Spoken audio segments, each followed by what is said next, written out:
Bonjour à tous et bienvenue dans ce journal. Voici tout de suite les titres que nous allons développer dans cette édition. Un clip pour la paix réalisé par des enfants d'Argenteuil fait le buzz sur Internet. Des jeunes de toute confession ont décidé de chanter pour le mieux vivre ensemble. Leur clip a déjà été vu 26 000 fois sur YouTube. Nous les avons rencontrés en répétition. Enedis, l'ex-ERDF, a mis en place des chantiers écoles dans le Vexin. L'opérateur profite de travaux sur le réseau électrique pour former ses nouveaux agents. Reportage en fin de journal. À Argenteuil, après les attentats du 13 novembre à Paris, un prêtre a eu l'idée de réunir des enfants de confessions religieuses différentes pour chanter une chanson qui prône le vivre ensemble. Formé au mois de mai, le groupe baptisé Les Enfants de la Miséricorde a enregistré un clip cet été, déjà vu plus de 26 000 fois sur YouTube. Angélique Boilet a assisté à une répétition. Tant qu'on se juge, on ne peut pas s'aimer. Ces paroles sont les premières d'une chanson qui prône la paix. Elle est l'œuvre d'enfants d'Argenteuil. Musulmans, juifs, chrétiens et même sans religion, ils ont entre 6 et 13 ans et forment le groupe baptisé Les Enfants de la Miséricorde, mot qui signifie amour inconditionnel.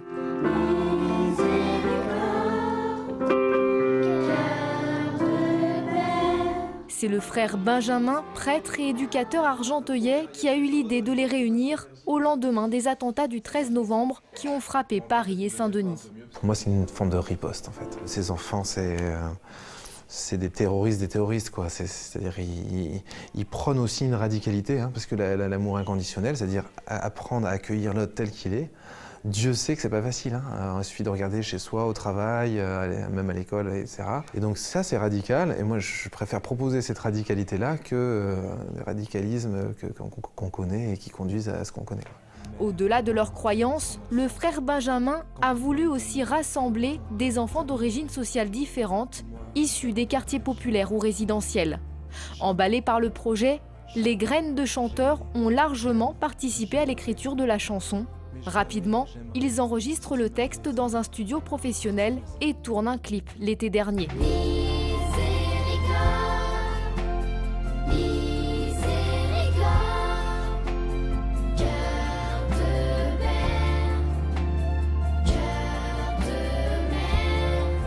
C'est la première fois que les artistes en herbe se retrouvent depuis le tournage de leur clip. Heureux de chanter ensemble à nouveau. Oh, c'est pas mal pour une reprise là, hein. On sent que vous l'avez quand même vu de temps en temps sur le clip, non? Tous prennent à cœur leur rôle d'ambassadeurs du vivre ensemble. Malgré nos différences, on peut réussir à s'entendre et il faut même prendre ces différences comme des choses bien pour nous. Regarde, Batel, c'est une juive. Et alors, c'est ma copine, on peut être amis, on peut rigoler, elle peut faire de l'humour. Par exemple, Mathis, c'est un athée, et alors, je m'en fiche complètement. On peut être ensemble, on peut se soutenir, on peut se respecter, on peut s'entraider, s'aider, on peut faire plein de choses, ça change à rien. Le clip mis en ligne sur YouTube comptabilise plus de 26 000 vues. Mais frère Benjamin ne veut pas s'arrêter là. Il aimerait notamment que cette chanson devienne un outil pédagogique pour les établissements scolaires et les institutions religieuses.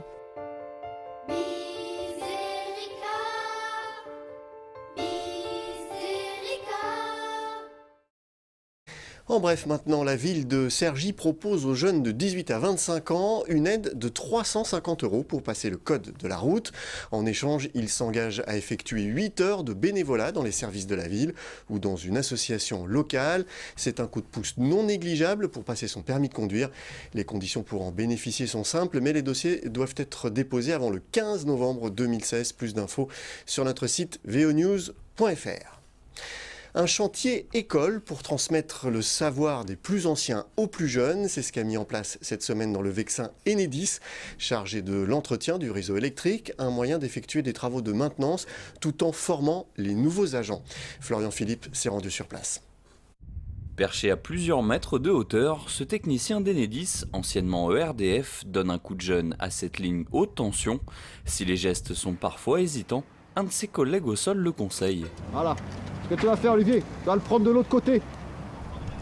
Tu vas le prendre par l'autre sens. Et après, avec ta perche, une fois qu'il est mis, tu le tournes. Il s'agit en fait ici d'un chantier école.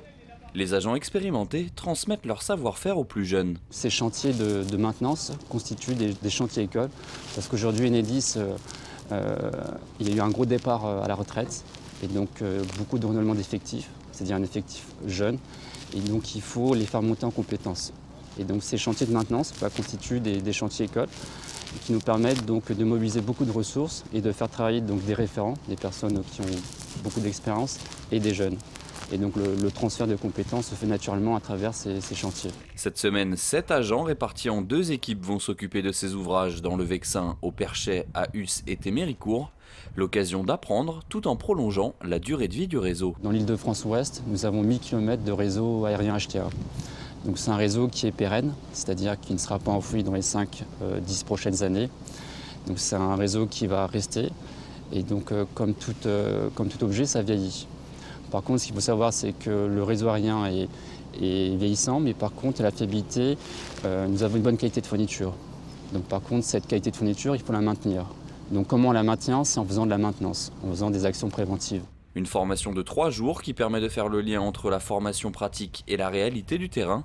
Enedis a investi 25 000 € pour moderniser 4000 mètres de lignes haute tension sur ses communes. Voilà, ce journal est terminé. Je vous en rappelle le principal titre. À Argenteuil, après les attentats du 13 novembre à Paris, un prêtre a eu l'idée de réunir des enfants de confessions religieuses différentes pour chanter une chanson qui prône le vivre ensemble. Les enfants de la miséricorde ont enregistré un clip cet été, déjà vu plus de 26 000 fois sur YouTube. Merci d'avoir suivi ce journal. N'oubliez pas que l'info continue sur notre site vonews.fr. À très bientôt.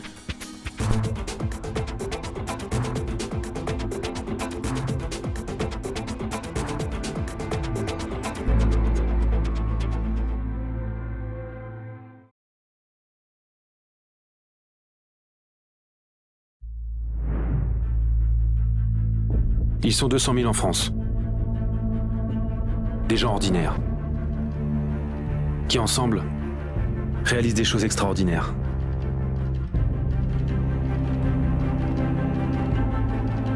Ce sont des hommes, des femmes. Ils sont artisans, étudiants, cadres, ouvriers ou mères au foyer. Pour certains, ça commence par un accident, par une rencontre. Pour d'autres, c'est l'envie d'être utile, de faire un don de soi. Parce que tôt ou tard, on a tous besoin d'aide. Sapeurs-pompiers volontaires, vous avez besoin d'eux, ils ont besoin de vous. L'activité de sapeur-pompier volontaire est un engagement citoyen compatible avec une vie de famille, une activité professionnelle ou scolaire. Vous avez entre 16 et 55 ans. Alors pourquoi attendre ?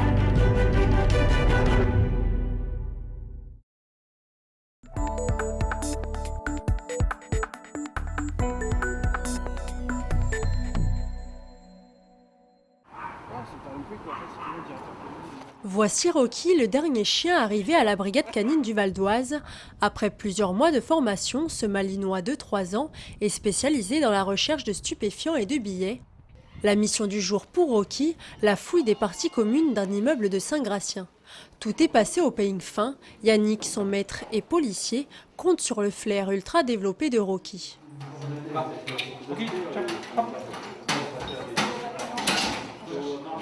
La présence du chien, c'est déjà c'est la rapidité. Le chien, il va vous faire une pièce en 10 minutes, alors que tout seul, je ne trouverai jamais des endroits où ils peuvent cacher partout, dans les faux plafonds. Donc avec le droit du chien, c'est une efficacité, c'est de la qualité aussi du travail, l'efficacité et puis la rapidité. Les chiens sont recrutés par le Centre national de canicluse en Seine-et-Marne. Pour traquer les stupéfiants, un chien joueur est essentiel. Je recherche beaucoup des chiens qui ont peur de rien, qui passent partout, parce que quand on fait des recherches au stup, on travaille aussi bien dans des caves, dans des greniers, des endroits étroits. Donc le chien qui est bien dans sa tête, joueur, qui a peur de rien. Rocky s'entraîne 2 heures sur un cycle de 4 jours. Les policiers reproduisent une vraie scène en cachant drogue et billets. On a des blocs de billets découpés. Donc on va cacher ces blocs. On va trouver un endroit. Dans un premier temps, on va essayer de trouver ça. Comme ça. Une fois les billets cachés, c'est à Rocky de jouer. On va chercher. Allez, on cherche. Donc on le laisse chercher l'initiative de lui-même. Puis après, je lui fais quelques points suivant les endroits. Voilà, c'est bien mon pépère. On cherche. Cherche. En quelques minutes, Rocky retrouve les coupures de billets. Donc là, on voit déjà qu'il a localisé une odeur. On voit qu'il est plus précis. Là, il me fait voir qu'il y a quelque chose d'intéressant. Donc vous voyez, donc Rocky, c'est un chien de recherche stup. Logiquement, un chien de recherche stup, quand il trouve un produit, il marque, il gratte ou il mord. Donc là, il me fait voir, il n'y a pas photo, il me regarde bien. Voilà, pépère, c'est bien mon bébé, c'est bien. Donc là, dans la boîte, il y a bien des copeaux de billets. Après l'exercice, c'est l'heure de la récompense pour Rocky, qui passe un moment à jouer avec sa poupée, ce boudin en plastique lancé par Yannick. Donc là, on peut voir qu'on est content, on joue avec lui, c'est le but de son travail. Tu donnes, gros? Assez. Assez. Allez. Une fois sa mission accomplie, Rocky retrouve ses collègues à 4 pattes au chenil de Cergy. Au total, 7 chiens cohabitent ici, 2 chiens de recherche et 5 chiens de patrouille. Comme Pacha, déjà sur le terrain, pour ce berger allemand de 35 kg, les missions sont multiples. Leur mission consiste à la recherche de la délinquance en voie publique. Ils travaillent de nuit. Ils assistent aussi les fonctionnaires lors de manifestations culturelles ou sportives, ou lors de perturbateurs ou de rassemblements de risques. Le chien de patrouille est d'abord utilisé comme arme de dissuasion, comme ici à Montmagny, lors d'une fouille des parties communes de cette cité. Le rôle de la brigade canine, sécuriser la zone et éloigner d'éventuels perturbateurs, pendant que les policiers font leur travail. 40, bouge pas.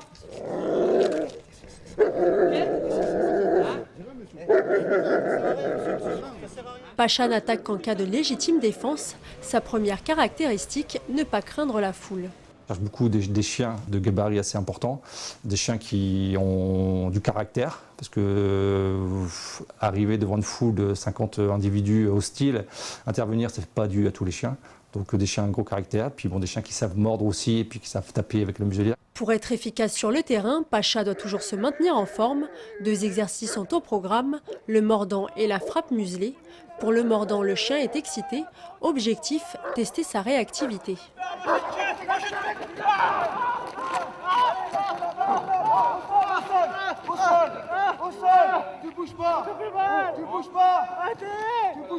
Place au deuxième exercice avec Jim, un autre chien de patrouille. Ici, le chien percute l'individu récalcitrant avec sa muselière pour l'immobiliser. Un choc équivalent au coup de poing d'un boxeur.